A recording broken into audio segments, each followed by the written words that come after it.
Pakistan has been seeing increased violence and also targeted killings of most wanted terrorists. How this can be assessed?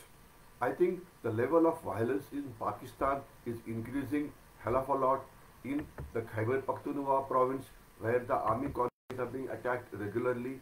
It is also increasing in Balochistan, and a lot of violence is taking place in Balochistan by the Pakistani army.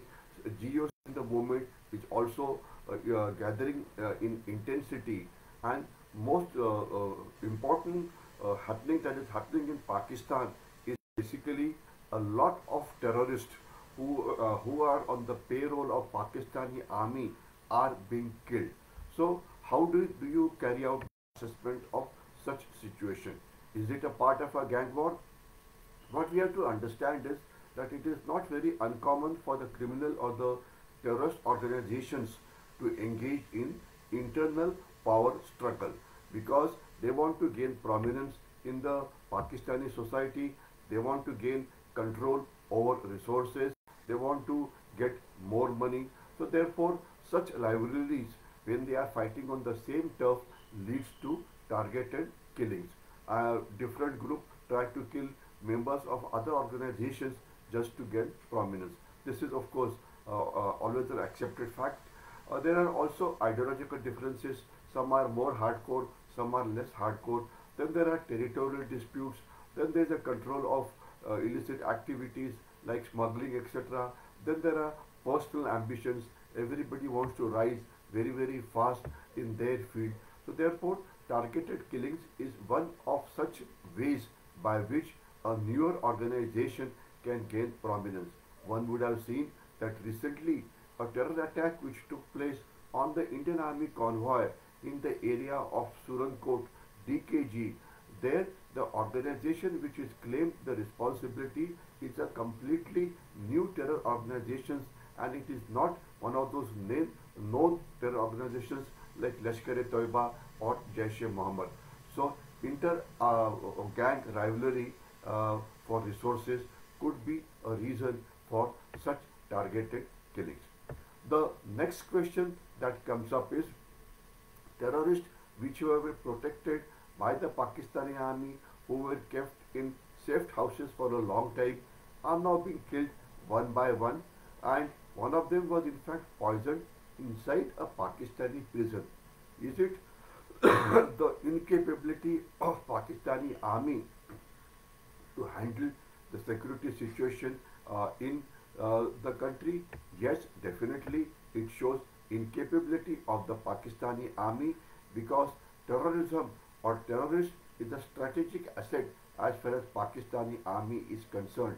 Pakistani army thinks that by using terrorists and terrorist acts, it can get India onto the negotiation table. So therefore, it protects this asset regularly and in a very proper manner. And in fact, when terrorists get killed inside the prison, obviously it shows that Pakistani army's intelligence has failed. Inside the prison, they would not know as to which was the mole which ensured the killing of that terrorist which was in the Pakistani jails. So therefore, it definitely raises questions about the effectiveness of security measures, especially when a terrorist gets killed inside a prison. And if Pakistan cannot protect its most strategic assets inside the prisons, inside the own country, then definitely it's a very clear-cut indication that the Pakistani army is not proving successful. In fact, the Pakistani army is at the receiving end. It is suffering a lot of casualties when it carries out anti-terrorist operations in Khyber Pakhtunkhwa or the Northwest Frontier province, when it carries out anti-terror activities against the Tehrik-e-Taliban Pakistan.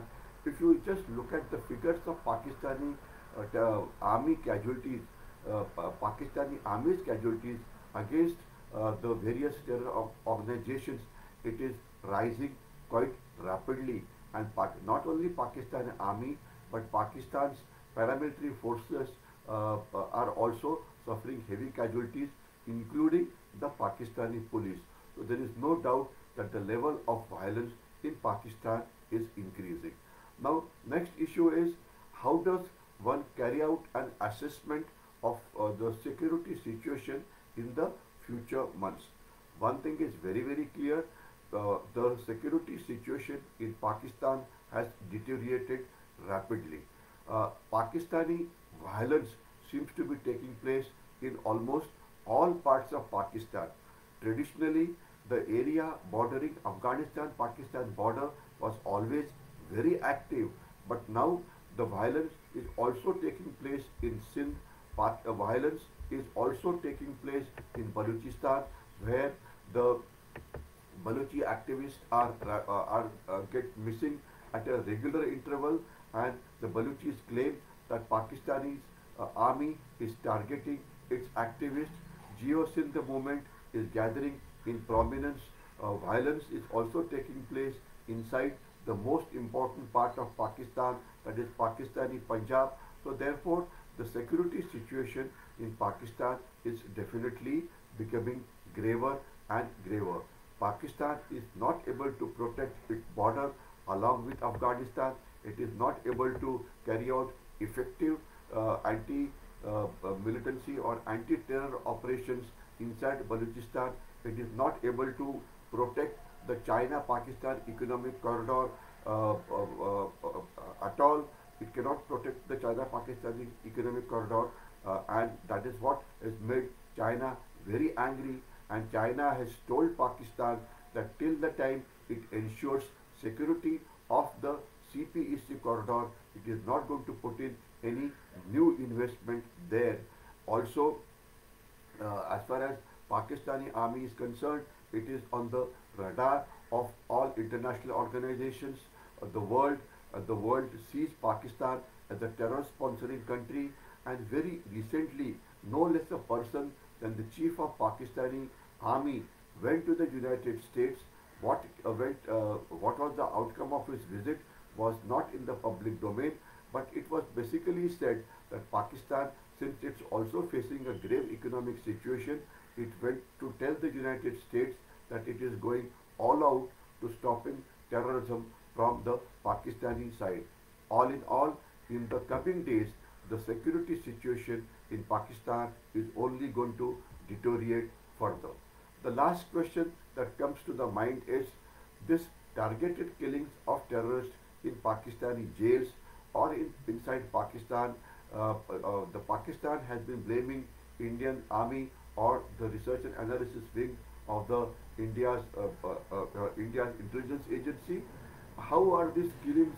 How these killings can be viewed as far as India is concerned? Is it good for India or is it bad for India? One thing is very clear, that every terrorist has useful life. When the terrorists become old, they are of no use as far as Pakistani army is concerned. So at times, even the Pakistani army eliminates terrorists which are proving costly to maintain, just to reduce the cost of operating terrorists against India. So, but what does it mean for India?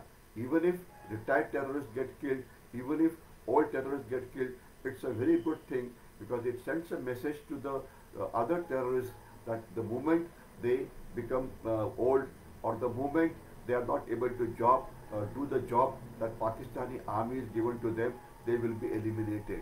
So therefore, there's a fear, and then therefore there's a drop in the recruitment of fresh recruits as far as the Pakistan army is concerned.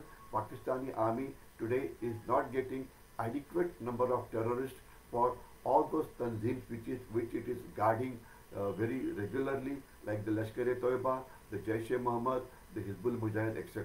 So therefore, newer recruits are not coming. Very few recruits are coming. Most of the terrorist groups earlier used to be dominated by the Pakistani Pathans or the Pashtuns or the Pakhtuns. They are not coming. In fact, the people from Pakhtunistan or Northwest Frontier Province or Khyber Pakhtunkhwa are saying, why should we go and get killed inside Kashmir? Why can't the Pakistani Punjabis join terror ranks? So therefore, there's a lot of division as far as Pakistani terrorist organizations are concerned. And this is very good because the moment the number of fresher terrorists starts reducing, it means lesser violence as far as India is concerned. In India, in anti-terrorist organizations, lot of terrorists get killed regularly. However, up till now, Pakistani army could regularly supply fresh terrorists to the state of inside the state of J&K to keep the pot of terrorism boiling. Now, a time will come when it will not have adequate terrorists to to replace the terrorists which has been killed by the Indian army inside Kashmir and at other places also. So therefore, the level of terrorist violence will definitely decrease as far as India is concerned. So any fresh killing of terrorists, new, old leadership, new recruits is always good for India because it will definitely reduce the efficiency of the terror organizations.